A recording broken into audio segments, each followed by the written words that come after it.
నీ పరిచయం మరొక జన్మేనని నీతో పైకెలా చెప్పడం నమ్మనంటావో ఏమో తెలియని ఆ నిజం నీకు ఏనాటికో ఇన్నాళ్ళనా ఏకాంతం ఇంక ముగిసిందను నీ రాకతో సరికొత్త నడక మొదలైందనో అలా అలా తన నాకు నీ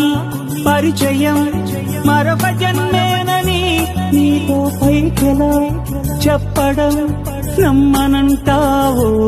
ఏమో తెలియని ఆ నిజం నీకు ఏనాటికో ఇన్నాళ్ళనా ఏకాంతం ఇంక ముగిసిందను నీ రాకతో సరికొత్త నడక మొదలైందనో